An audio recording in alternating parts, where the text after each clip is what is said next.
Thank you. And thank you so much to the organizers and the Art Rage Gallery for having us here.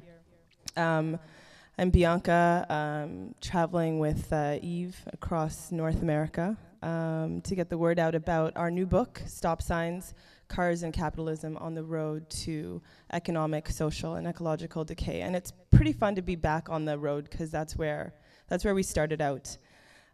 Stop Signs is in essence, a critique of transportation system based around the private automobile. And the way that we split our book up is into 3 parts.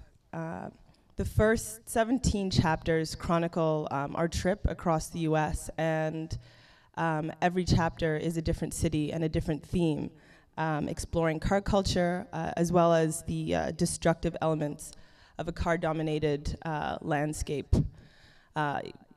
In which urban planning is designed to maximize the use of the private automobile. So we look at things like land and housing, geography, architecture, parking. We look at the health impact on human beings given the innumerable toxins produced by the automobile, as well as the health effects of living on a landscape that are dispersed where walking is nearly impossible as a primary mode of transportation.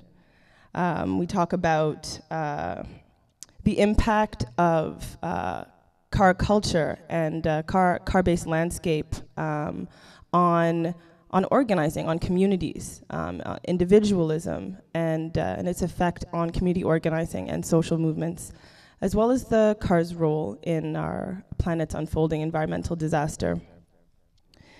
The second part of the book goes into why.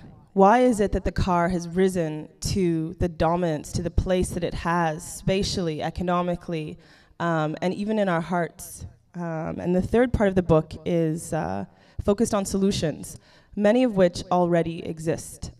We talk about the importance of building the political power to put those into place. So Eve and I had always wanted to go on a road trip through the USA.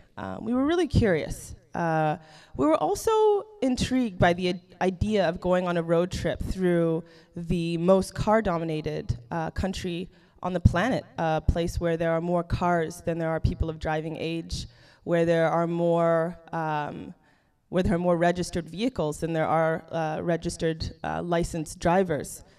But we had a hiccup.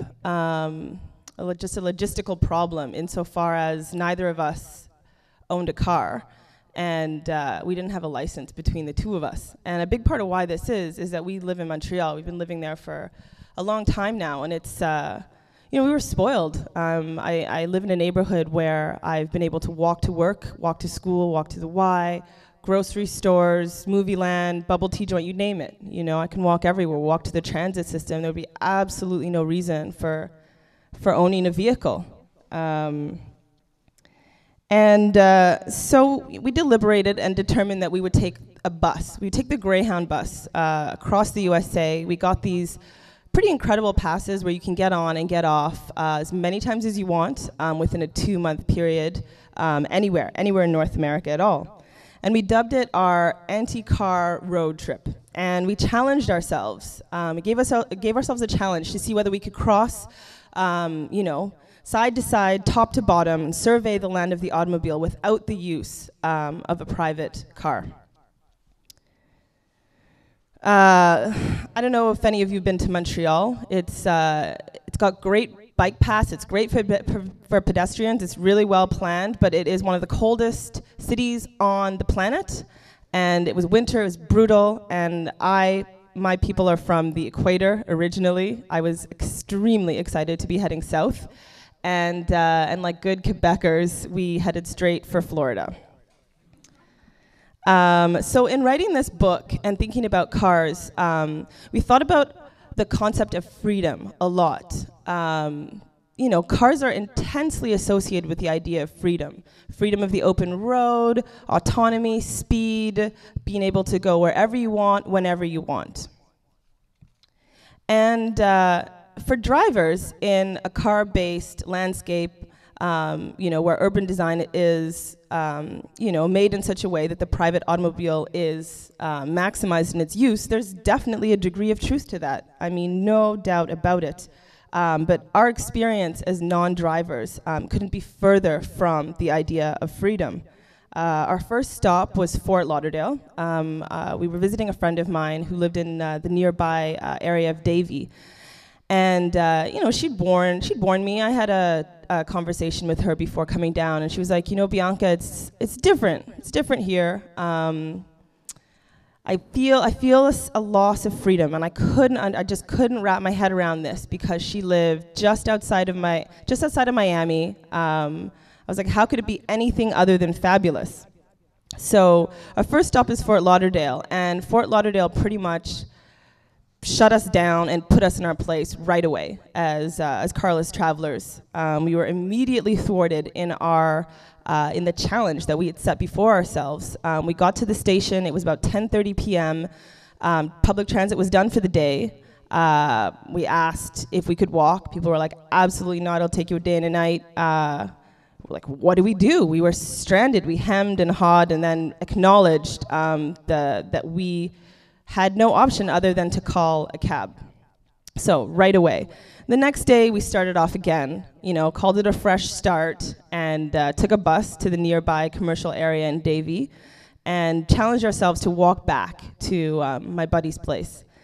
And it was quite an experience. The sidewalks were more like nature trails. There were very few lights. Trying to cross the streets was impossible with torrents of cars. I mean, just crossing the street was a massive achievement. It was flat as a pancake, gorgeous weather. There were no cyclists, and we were the only pedestrians on the road. People looked at us from their cars like we were insane, like we had lost the plot. It was an alienating experience, and there were other ways in which I was put in my place in Fort Lauderdale as a non-driver. It was very difficult for me to go out and party because as a Canadian, especially at that time, you didn't need a passport to travel. So I had my Canadian citizenship card and my health card. And I turned up at a bar, and the bouncer was like, health card? What is this? Canadian citizenship card? Do you have a driver's license? And I didn't get in.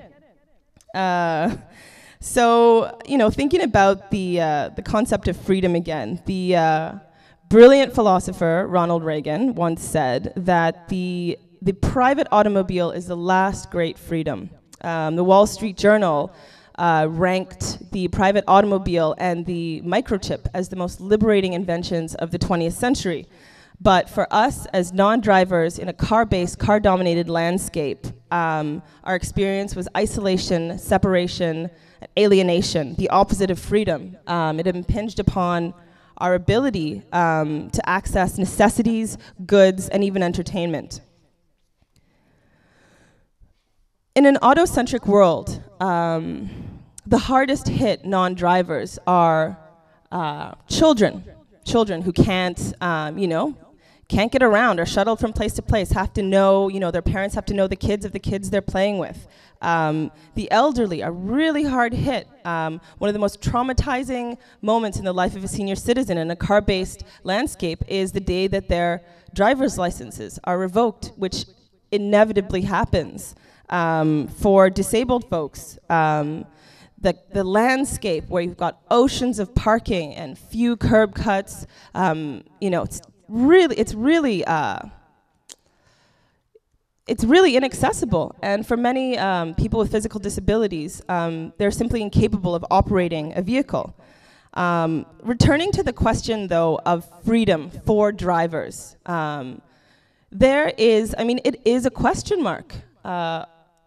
What is freedom if you don't have an option, if you have to have a car to get to work or to see your friends? And beyond that, owning a vehicle is a massive commitment. It's a massive commitment. And the first of those commitments are financial. It costs $8,500 on average to own a vehicle.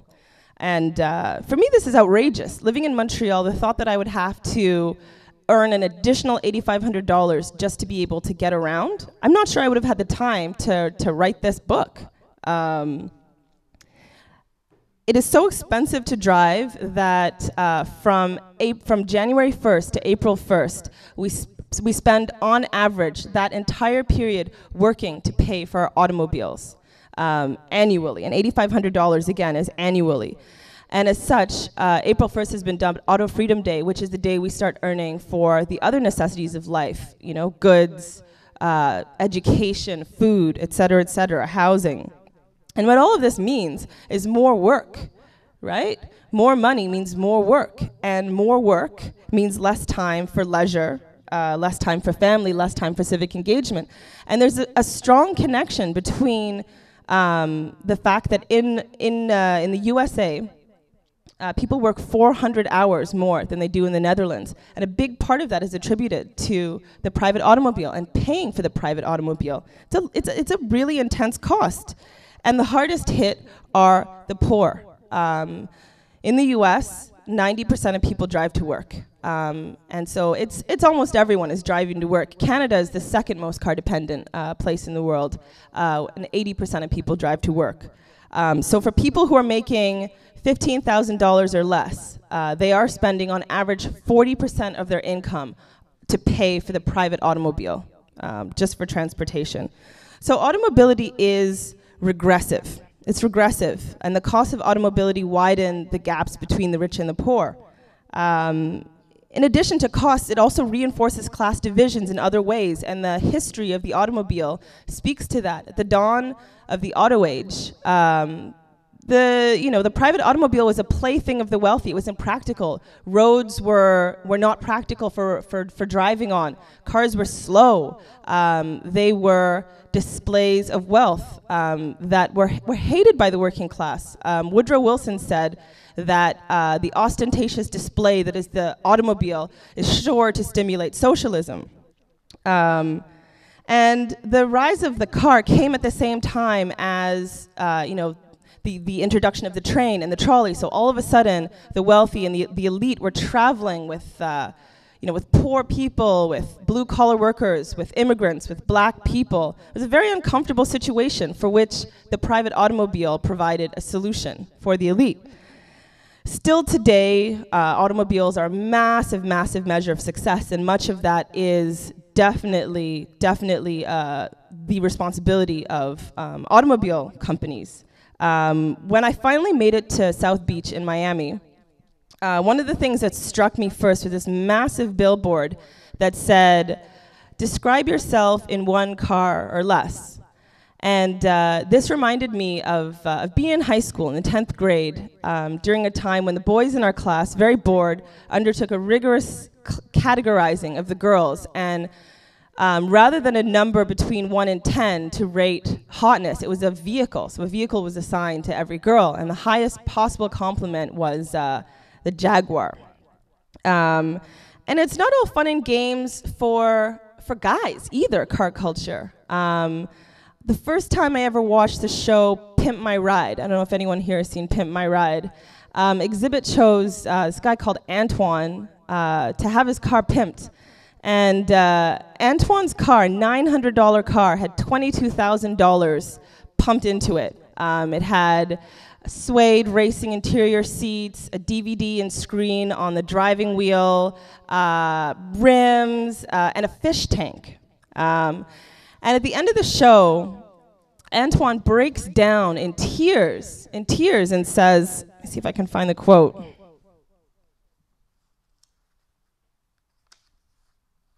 He says, "Ladies, here I come. I will not be the butt of jokes anymore.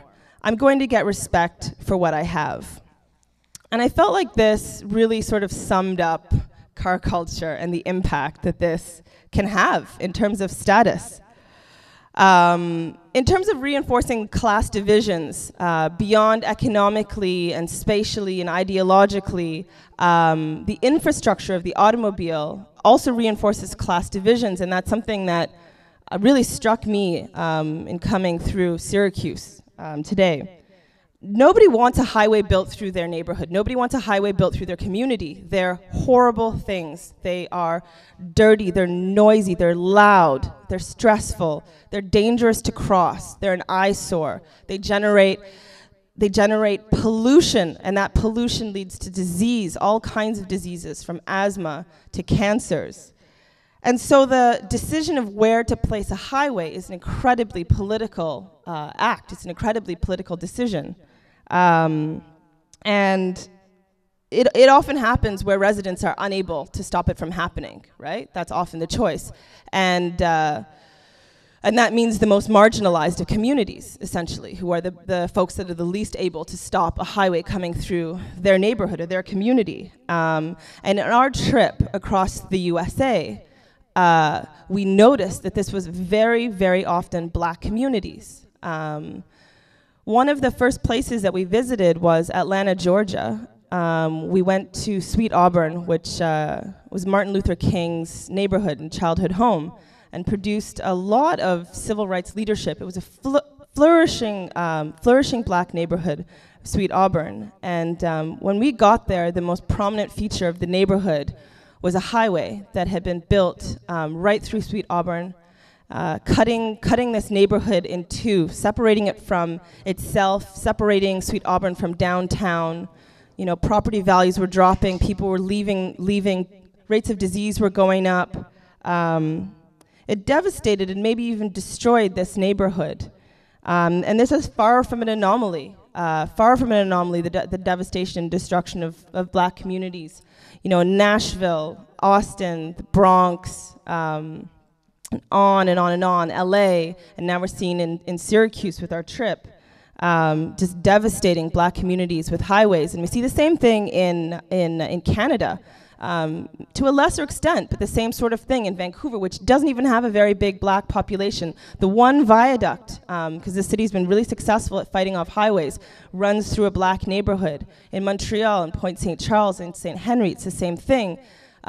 Similarly, other communities of color are being affected, such as Chinatown in Montreal. So, contrary to a vehicle of liberation, our experience traveling through the US, thinking about and writing about the automobile, was not a tool for liberation. It was not freedom. And what's worse, what makes it even more terrible, is that the conditions required to maximize the use of the private automobile create an infertile ground for the social movements that are required to tip the scale back between the rich and the poor, from the ideologies of individualism to a dispersed landscape. Where do you flyer in a dispersed landscape? On the highway? Where do you poster? How do you organize? And on and on and on. And Yves will touch upon this, the impact on social movements, a bit more in his bit. I'm going to hand it over now to Yves, who will tell you a bit more about our anti-car road trip through the USA.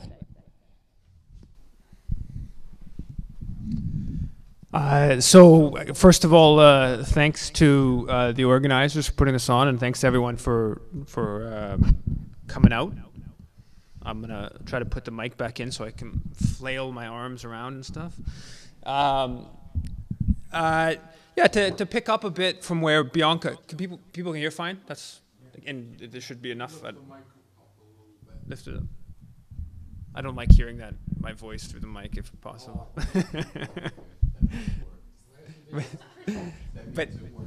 but yeah. So to pick up from where Bianca left off, the horror that is the private automobile is kind of endless. And what we're talking about in this book, we're not talking about the technology itself, right? There's limitations with the technology, but what we're mostly talking about is a transport system structured around the private automobile. And I know 3.5 hours being here in Syracuse, it seems like there's a long way to go in this movement away from the private automobile. But ultimately, I think that is actually what's necessary, is really complete the whole notion of social relation structure around the private automobile has to just simply be, we have to discard that as a world and as city level, etc. Mostly what we're talking about is in the cities. So, in terms of death and injury, mile traveled by car is, dozens of times more likely to lead to death and injury than train or airplane. The role of parking in destroying urbanism and neighborhoods and just the landscape is phenomenal. The role that auto-dependent development is playing in terms of pushing oil extraction into more and more ecologically destructive areas, socially destructive areas. In Alberta, towards the west of Canada, obviously the tar sands. I'm sure people are familiar with the tar sands. Just a horror story that is leading to much greater increases in CO2 emissions, but just destroying like thousands and thousands of kilometers of landscape, affecting First Nations. And now what's going on in tar sands, the plan is to do similar stuff with the oil shale in Colorado. We got the deep sea oil drilling that over the past decade has gone from very limited amount to 6 or 7 million barrels a day of deep sea oil, and the plans are just to go deeper and deeper into indigenous communities in the Amazon and in the north of South America, most importantly, with regards to the private car, is the fact it's simply unsustainable for individuals to jump into 2, 4, or 8,000-pound metal boxes to get around, right? This whole business about alternative fuels, coal or nuclear power. I mean, realistically, that's what we're talking about. And unless people want, coal, which is obviously more CO2 emitting than oil, or unless people want to build hundreds more nuclear power plants, which I think recent developments in Japan would suggest that's probably not a good idea. If we didn't know before recent developments in Japan, it's unsustainable. But beyond just, even if you could imagine a clean fuel source, just the production and destruction of the private automobile is incredibly energy intensive, leads to huge amounts of pollutants, right? One study, 2007 study from Dust to Dust, claimed that half the energy a car uses in its life cycle is in the production and destruction phases, which prompted Norway to make it illegal for car companies to advertise as green, clean, or environmentally friendly without proving that that was the case from production to emissions to energy use to recycling. So it's simply unsustainable for individuals to get in 2, 4, 8,000-pound metal boxes to get around. But I think what our book does that some of the other books about cars, the problems with the car, we do in a significantly better way. There's other things. I think the travel narrative makes it for an enjoyable read, and it's more of a holistic critique. But I think how we really move forward this discussion is in the rise of the private automobile. It wasn't just a matter of individuals, wanting this, and therefore the cars have come to dominate our landscape, right? So it's not just a question of sort of individual choice, but it's powerful interests that have spurred it along. Most importantly, the private automobile has been the number one source of corporate profit for the past century, right? It's been an incredibly profitable device. There's also an ideological component, which Bianca has sort of discussed, the role the private car played in asserting the wealthy's dominance over space culturally.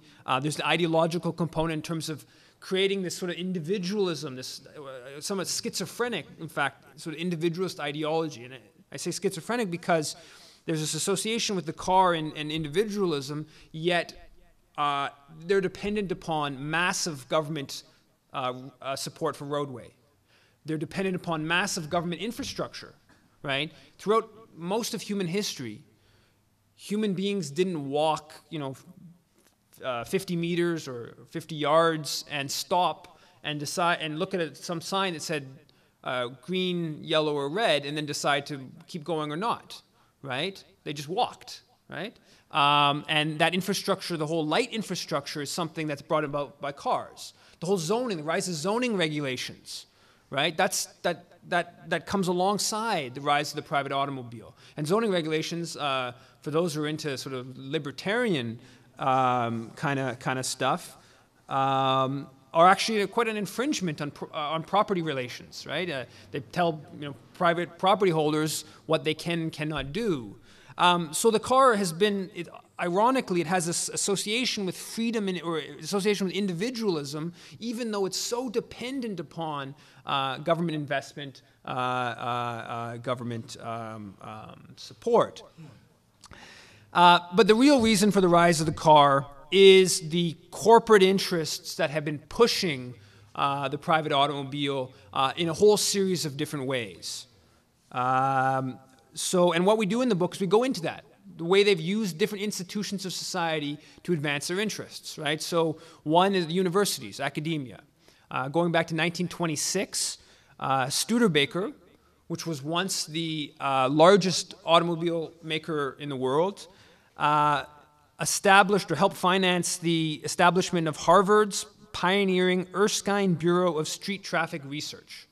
The person who became the head of this Bureau of Street Traffic Research, who was funded by Studebaker, became the leading authority on traffic research in the US. And he saw as his objective to basically convince city officials to facilitate the movement of the private automobile. In the 1930s, the General Motors Institute, which was a GM operated university, it was one of the main, one of the first trained some of the first city planners. By chance, those city planners saw planning as designed to facilitate the automobile.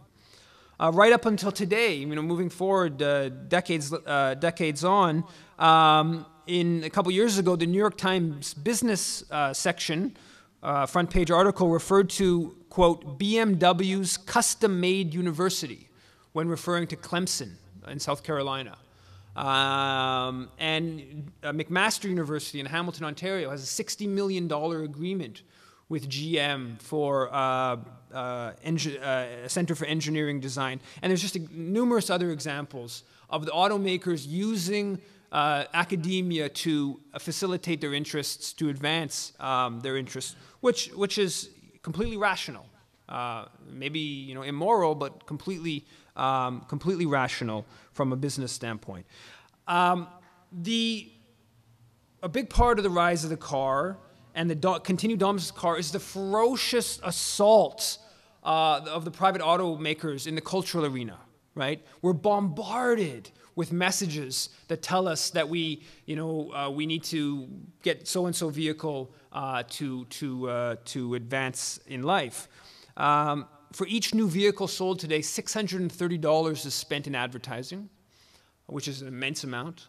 Auto industry is by far the biggest advertisers, more than twice the next biggest industry. And there's on one hand there's this association of cars with if you have this car you get the girl, if you have this car you're green, if you have this car you're good to your family, and any other human emotion that they associate their products with. But there's also the hostility towards the alternatives, right? And so a few years back, the automakers, auto dealerships in Vancouver took out an ad in the Vancouver paper that referred to the wet dog smell that you smell when you're getting on a Vancouver city bus. Another auto ad directed at in metros referred to tear up your monthly pass. Or another one that was put on bus shelters was, in the land of the bus shelter, the guy with a car is king. And this has been going on for 80, 90 years. So back in the 1920s, the automakers referred to their product as the latest thing, and then said that riding the trolley was not fair to your family, right? You weren't being fair to your family if you made them still ride that backwards trolley, and you had to get up to the modern latest thing, which was the private automobile. So there's been this assault culturally, and the automakers, it's beyond just funding of academia. Their role in creating media, they've been beyond just advertising, they've been directly involved in creating media. So by the end of the Second World War, GM had produced more than 50 films that in one way or another were advancing their interests. So had Ford produced numerous films, Firestone Tire and other elements of the auto industrial complex. Funding authors, a number of the historians of the automobile have been financed by the car makers. People like Le Corbusier, who was a famous French architect, one of the most influential architects of the early 1900s. Somebody who believed that the city of the future was basically a bunch of highways or really sort of facilitate car travel. And the automakers' influence within media is extensive within the dominant media today, right? As the biggest advertisers, the car companies have a lot of editorial influence. It's not discussed very often, but there are a number of examples going back to 1910 of automakers withdrawing their advertising dollars if there wasn't a change in the editorial line at different newspapers. So there's an example in 1910 at the Chicago Tribune, where the dealerships in Chicago withdrew their advertising until there was a change in policy. There's a number of other examples we talk about in the book. And just recently, about 2 months ago, there was a big kerfuffle at the Detroit News where a columnist criticized a new Chrysler vehicle. And the Chrysler dealerships in Detroit actually called up the paper, and the paper then edited the column, which prompted the columnist to quit because of this automaker intervention. And we discuss a number of these things in detail. So the car companies, because they're such big advertisers, have enormous amounts of influence within the newspapers. So which I'll get to more at the end, but the struggle against the private car also has to be partly a struggle against corporate-dominated media, right? Because the automakers are really, they're such an important source of revenue for the dominant media. The car company's onslaught is not just in the cultural realm. It's in the physical makeup of cities. In 1922, we know that Alfred Sloan, head of GM, began a committee to look into undermining the trolley systems. And then over the next couple decades, their front companies, GM, Standard Oil of California, Phillips Petroleum, Mack Truck, and others, established these front companies, National City Lines, Pacific City Lines, to buy up trolley systems in dozens and dozens of cities across North America and rip up the trolley tracks, get rid of the wire, and replace them with buses. And then there was a whole series of ways in which this was being done. One of the ways was trolley companies in big cities were usually owned by electricity companies. And they went at, GM and Co. went at this relationship between electricity companies and the trolley companies, and they prompted Congress in 1935 to make it very difficult for electricity companies to own trolley companies, which prompted a bunch of trolley companies or electricity companies to sell off their trolley component, which then GM and Co. bought up and destroyed. The supporters of the private car deny this corporate conspiracy, right? They deny it ever happened. And some of them, the most extreme, say, in fact, GM invigorated the public transit system by putting money into buses. This completely denies the history, which saw GM and Co. condemned by the Department of Justice, the Senate, and courts from the lowest district venue all the way up to the U.S. Supreme Court for their anti-competitive, their antitrust behavior.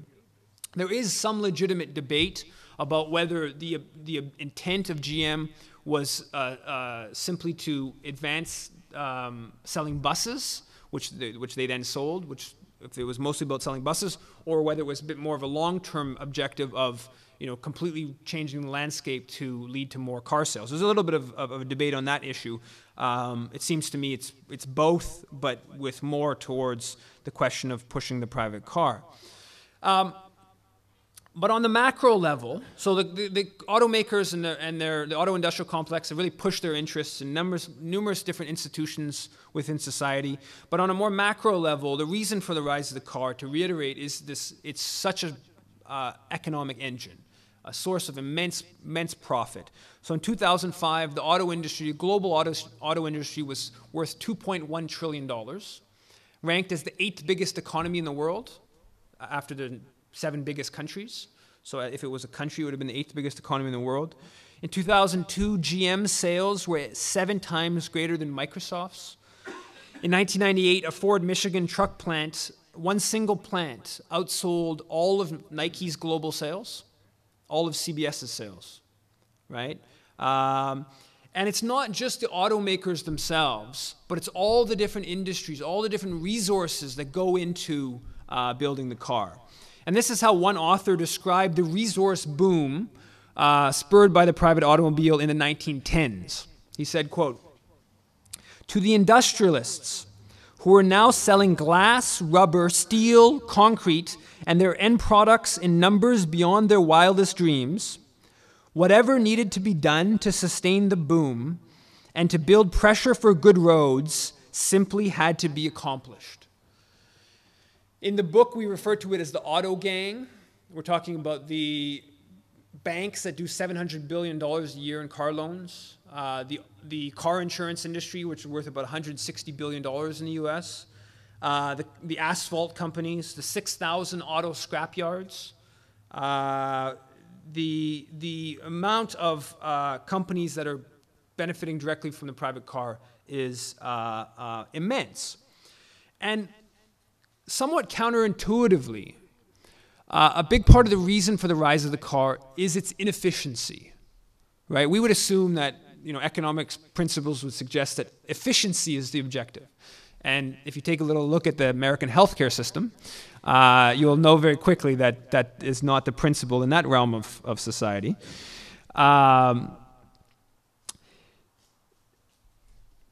It's the inefficiency that's what's good for profit. So a bike, right, with a skinny frame and two skinny tires, there's just not that much money to be made from it, right? Yeah, there's some bike businesses that try to sell you all the fancy gadgets and they want you to go on these bike tours and anything but practical bike use. So there is there's a push on some level, but it's still far from the private automobile.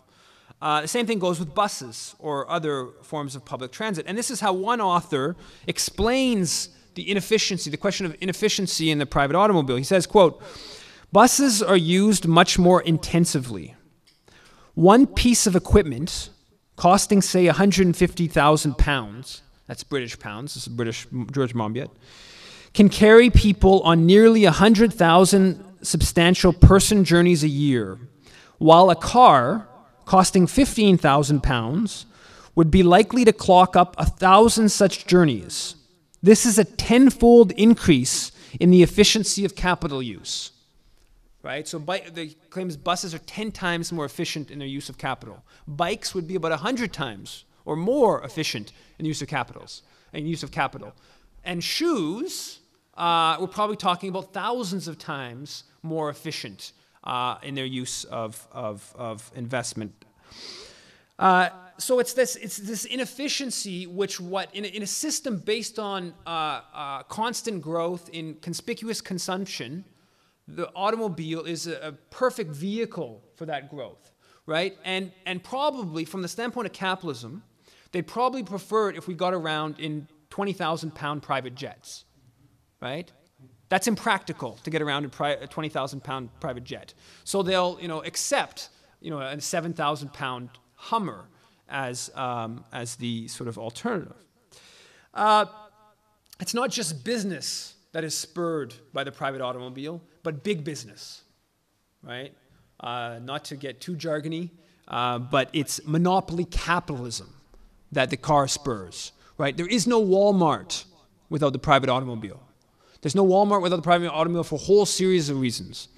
When we were in El Paso, Texas, on our carless journey, we went into a Walmart where we found a 5-pound apple pie. I might buy a 5-pound apple pie, sit outside and eat it, but there are very few people out there that will buy a 5-pound apple pie and walk that home, right? When you're buying goods in such size, invariably your plan is to put them in your car. When you're buying those boxes, those crates of, I don't know, corn or whatever it is that Walmart sells, it's based upon driving. The whole way in which Walmarts are structured around their whole shipment of goods is based upon highways, the whole just-in-time delivery. So in a whole series of ways, Walmart is dependent on the private car, as are all the big box stores. Fast food chains, right? The fast food chains rise alongside with the private automobile, and for good reason, for a whole series of reasons. But one is that it's very expensive in the suburbs or exurbs. It's very expensive to open up a mom and pop restaurant, which happen to usually be better than fast food restaurants. You have to, if you have to pay for a big parking lot, a big sign, that's really expensive, and you have to have an amount of money that's usually tends towards big business that has it.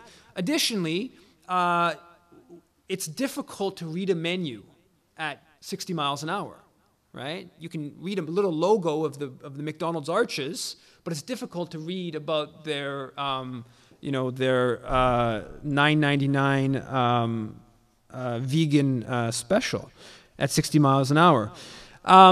So the private automobile, the landscape is really it facilitates big business, and one of the reasons why it's so popular with our economic system. It goes further than that, though. Private cars underpin the growth in house sizes, right? So house sizes from the 1950s until today have gone from something in the range of average of 800 square feet to 2,000 square feet, right? These growth of these McMansions, which McMansions are obviously good for the resource companies that, the wood and the cement or whatever that goes into house building. Bigger houses are obviously better, as well as more new houses are obviously better for all these resource companies. But it's not just those resource companies that benefit. It's a whole other sector of the economy.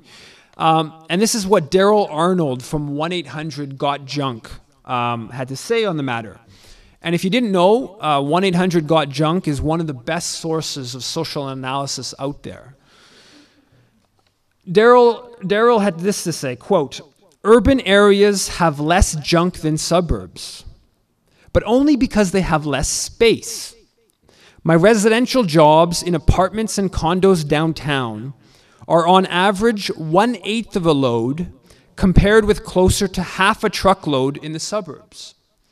Right? You don't have 6 TVs, 3 fridges, 8 couches when you live in an apartment, right? You might if you live in a 3,000-foot house, right? So the whole appliance industry is benefiting from the growth in house sizes, which is underpinned by the private automobile. Another concept I think that's important in terms of explaining the rise of the car is this question of the socialization of costs and the privatization of profits, right? The private automobile is a perfect vehicle for the socialization of costs, privatization of profits. And this is how German auto historian Winfried Wolf explained the matter. Quote, "In road transport, there is a possible separation based on modern technology between the transportation infrastructure, the motorway or road, and the means of transport, the car, truck, etc. This transport technology can therefore be easily organized according to the principle of private appropriation of profit, socialization of costs and losses. Private profits are appropriated by the vehicle manufacturers, the insurance companies, and the motorway construction firms. Costs are socialized by means of public financing of motorway construction, policing, hospitalization of the injured, and repairs to the environment. It's very hard to believe or hard to imagine a whole roadway system based upon user fees, a user pay system. Yes, it works with toll road. It can work for toll roads, but it's hard to imagine a whole city's streets being based upon that. So you drive a block, you have to throw in a nickel to pay for that block that you've just used, right? If you want to have that roadway, it pretty much has to be government funded, and therefore, benefit or a subsidy, if you like, to drivers. So there's that question, the rise of the private automobile, and getting towards a conclusion here. Our sort of analysis of the situation is basically two components to moving beyond the private automobile. It's not going to happen tomorrow, unfortunately. There's the ecological reasons are immense, and our planet needs us to move away from that. But I actually believe that it's just a question of livability. Life will be better when we get rid of the private car. And we think of places of the world that people want to go visit. We think of, Paris, nice place to walk around. We think of Venice with no cars. Unfortunately, we don't think of Syracuse or the suburbs of Houston, right? Car-based landscape are not what we think of as the beautiful cities of the world, right? But there's a disconnect between where people end up living and where people want to, go see and this kind of stuff. So I think we will, things will be better. It's not just a question of, ecological need, though that is important and is clearly part of, there is a need, but it's just a question of people having better communities, being healthier, etc. And so the struggle is both a positive and negative. So the positive, the examples are endless, right? Fortunately, if you want to see what better bike paths or a transport system structured more around bike paths is like, you can just hop on a flight to Copenhagen, Denmark, and see a system where somewhere around a third of people get around by bike. If you want to see a successful dedicated bus lane system, you can hop on a flight to Curitiba, Brazil. If you want to see a tram system that works quite well, you can go to Zurich in Switzerland. In Germany, they're putting forward these car-free neighborhoods, which is a very exciting development. Unfortunately, it's a development that's actually illegal in most parts of North America. It's illegal to have to build a car-free neighborhood, because zoning regulations mandate a certain number of parking spots for every apartment or condo unit that is built, right? Aside from the whole question of division of uses that zoning regulations force, right, and lot sizes and all these other things that effectively enable the automobile or make it illegal to move beyond the private automobile. So part of the negative campaign is challenging things like zoning regulations, right? So there's a positive in building the infrastructure, alternative infrastructure, and then there's a negative, right? It's about getting rid of these laws that make it illegal to build car-free neighborhoods. It's about tearing down highways, right? And that's the way that's going to happen is by mass civil disobedience, resistance, community organizing to challenge.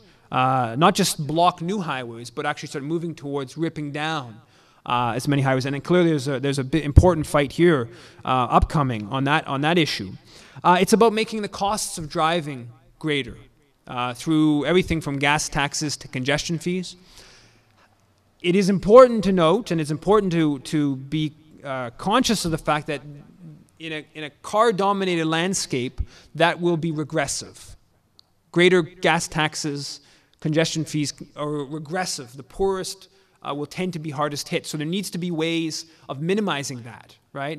Investments, there can be gas, or there can be tax rebates that, we have that in the GST system in Canada, which is a possibility, and where people in lower incomes get a tax rebate from the newly imposed tax. Other ways, investing the raised revenue into transit that services lower paid working class neighborhoods or poorer neighborhoods.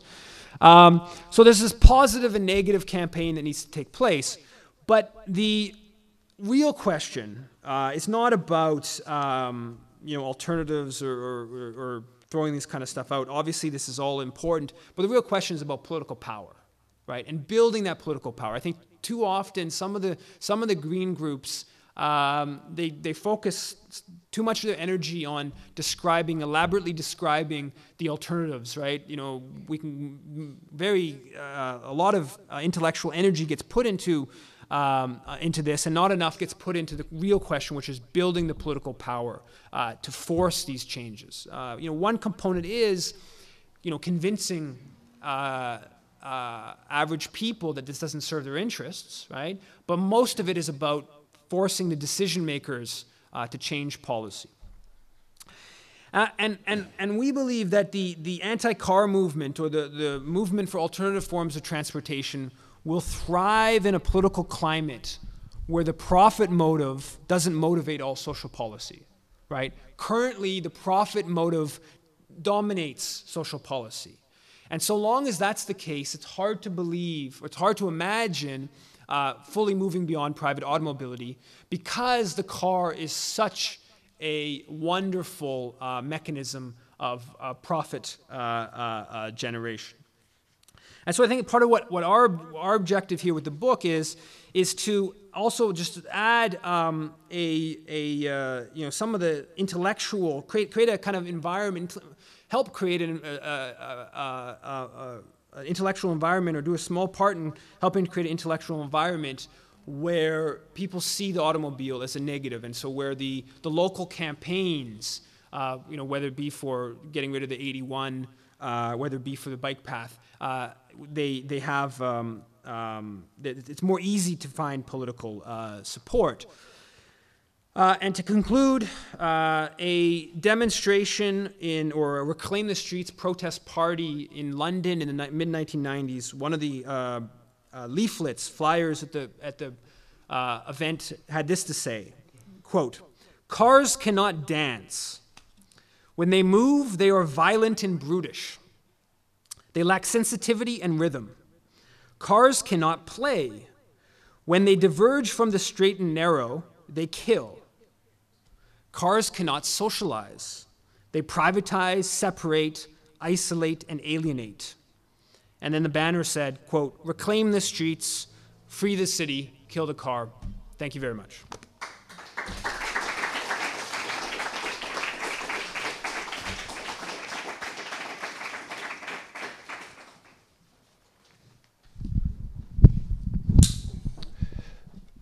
Before we get into the question and answers for the authors, I like the way Eve concluded on the question of power. Part of that is having our institutions like Art Rage, and we got to pay a rent here so they can pay their bills, so I'm going to pass a basket around. Also, these folks need transportation, so please make a contribution to help us cover those costs.